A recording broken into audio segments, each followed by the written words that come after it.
Assalamualaikum warahmatullahi wabarakatuh. Saya Maharani Pradiyamawarni, NPM 1810419 dari kelas C. Di sini saya ingin membandingkan hukum perdata melalui 3 buku. Yang pertama, buku R. Suroso SH. Yang kedua, buku Dr. H. Salim SHMS. Yang ketiga, buku Dr. Sunaryati Hartono SH. Materi yang pertama yaitu pengertian mengenai perbandingan hukum perdata. Menurut buku R. Suroso adalah cabang ilmu pengetahuan hukum yang menggunakan metode perbandingan dalam rangka mencari jawaban yang tepat atas problema hukum yang konkret. Perbandingan perdata secara umum membandingkan sistem hukumnya. Jika perbandingan perdata secara khusus membandingkan lembaga-lembaga hukum dari negara satu dengan negara lainnya. Lalu yang kedua, menurut buku Dr. Salim adalah metode atau cara untuk mengetahui perbedaan dan persamaan dari ketentuan-ketentuan perdata yang berlaku dalam suatu negara dengan negara lainnya. Lalu yang ketiga, menurut Dr. Sunaryati Hartono, perbandingan hukum adalah suatu metode penyelidikan, bukan suatu cabang ilmu hukum. Jadi persamaannya dari ketiga buku tersebut mengatakan bahwa perbandingan hukum perdata merupakan sebuah metode untuk membandingkan dari yang satu dengan yang lainnya. Lalu yang selanjutnya ada kegunaan dari membandingkan hukum perdata. Yang pertama, menurut buku R. Suroso, yaitu mempunyai fungsi penting dalam rangka penyempurnaan, pembinaan, dan pembentukan hukum nasional, unifikasi hukum, harmonisasi hukum, pembaruan hukum, pembentukan asas-asas umum dari hukum, ilmu pembantu hukum perdata internasional, yang terakhir pendidikan penasihat yuridis. Lalu yang kedua ada dari buku Dr. Haji Salim, yaitu mengetahui perbedaan-perbedaan sistem hukum. Selanjutnya latar belakang dari sistem hukum itu, yang terakhir sebab-sebab adanya persamaan-persamaannya. Lalu ada dari buku Dr. Sunaryati Hartono, dengan membanding-bandingkan berbagai sistem hukum, maka hal ini akan memenuhi kebutuhan kita dalam mendapatkan titik-titik persamaan dan titik-titik perbedaan, sehingga dapat dicapai penyelesaiannya atau problem solving yang berbeda-beda. Lalu yang selanjutnya, manfaat dari perbandingan hukum perdata. Yang pertama, menurut buku R. Suroso, yaitu mengetahui dan memahami sistem hukum dari beberapa negara. Selanjutnya, dapat menghindari sengketa dan kesalahpahaman. Yang terakhir, dalam membandingkan hukum, berperan sekali di dalam bidang hukum secara ilmiah maupun praktis bagi hukum masa kini maupun hukum yang akan datang. Selanjutnya, menurut buku Sunaryati Hartono, yang pertama, dapat membantu pembentukan hukum nasional dalam arti seluas-luasnya, membantu pembuatan perjanjian internasional dan perjanjian di bidang hukum perdata nasional. Perbandingan hukum dapat pula menghindari persengketaan dan kesalahpahaman internasional. Lalu menurut buku Dr. Salim, terdapat manfaat teoritis dan manfaat praktis. Menurut manfaat teoritis, peranan edukatifnya meliputi fungsi membebaskan dari mengagung-agungkan hukum, fungsi inspiratif memperoleh gambaran yang lebih baik tentang sistem hukum itu sendiri, merupakan alat bantu disiplin-disiplin lain, terutama bagi sosiologi dan antropologi hukum.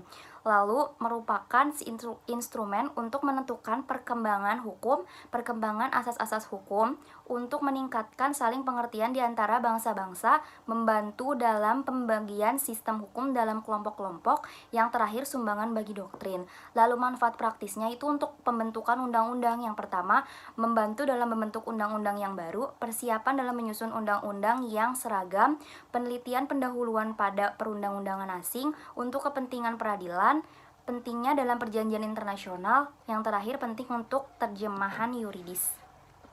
Selanjutnya ada ruang lingkup dari perbandingan hukum perdata. Yang pertama, menurut buku R. Suroso, yaitu pengertian dasar daripada perbandingan hukum perdata yang mencakup segala segi perbandingan hukum perdata.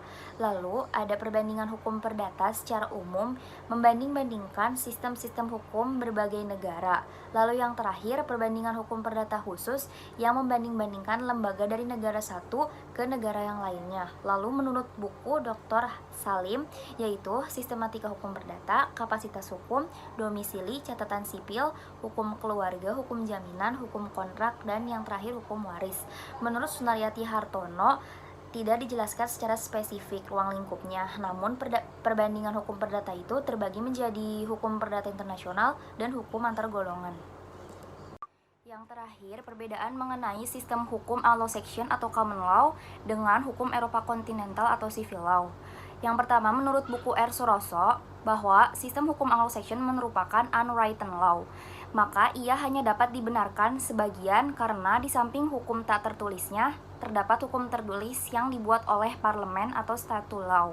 Sumber hukum dari sistem ini merupakan putusan hakim atau putusan pengadilan, kebiasaan, peraturan tertulis atau undang-undang, dan peraturan administrasi negara. Sumber hukum tersebut tidak tersusun secara sistematik dan hierarki tertentu seperti pada hukum Eropa kontinental. Bagi sistem ini, hukum privat diarahkan kepada kaidah-kaidah hukum tentang hak milik, tentang orang, perjanjian, dan hukum perbuatan melawan hukum yang tersebar dalam peraturan-peraturan tertulis, putusan-putusan hakim, dan hukum kebiasaan.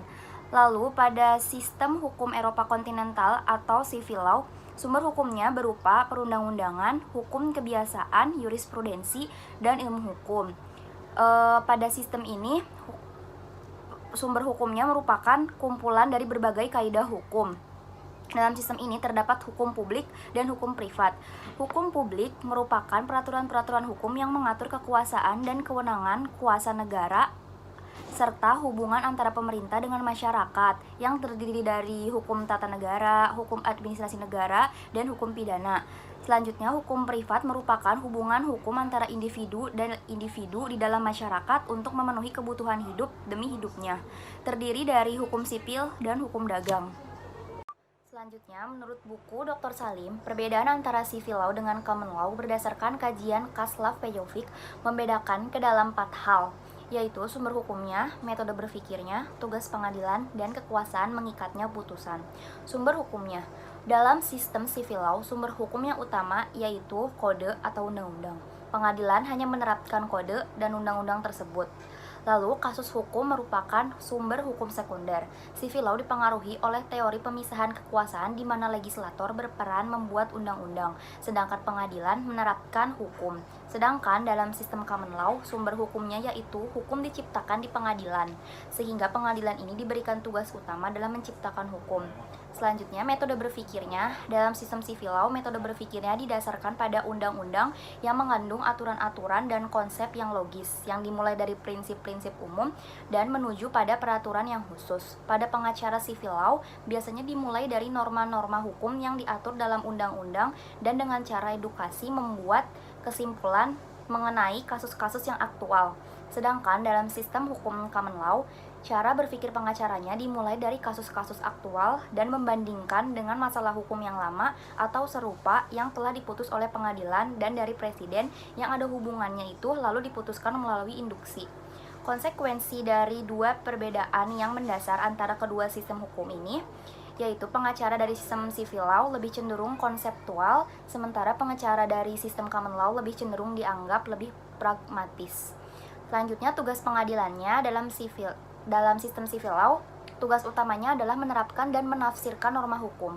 Sedangkan dalam common law, tugas pengadilan yaitu memutuskan sengketa para pihak, memberikan panduan bagaimana perselisihan yang sama harus diselesaikan di masa depan, dan penafsiran yang diberikan pengadilan dalam kasus tertentu mengikat pada pengadilan yang lebih rendah, sehingga di bawah common law keputusan pengadilan merupakan dasar untuk interpretasi undang-undang.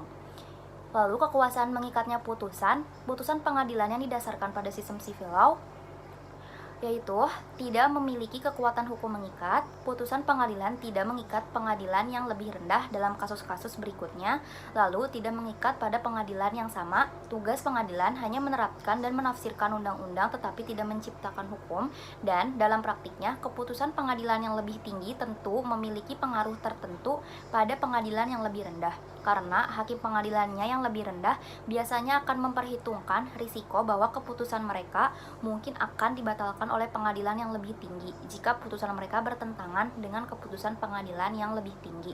Sementara dalam sistem common law, pengadilannya terikat pada presiden. Yang terakhir, menurut buku Sunaryati Hartono mengenai hukum kontrak, bahwa dalam sistem common law tidak mungkin terjadi suatu kontrak secara sah apabila tidak ada consideration, yaitu imbalan dari pihak yang satu kepada pihak yang lain untuk prestasi atau janji yang akan diterimanya dari pihak yang pertama.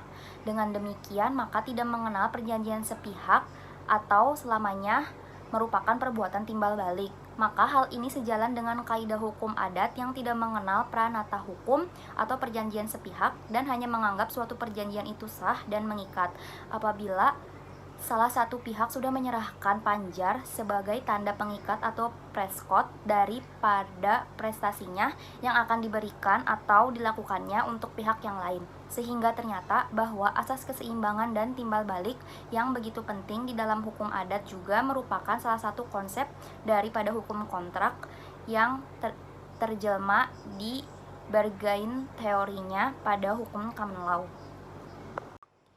Sekian penjelasan dari saya mengenai perbandingan hukum perdata. Maaf apabila ada kekurangan.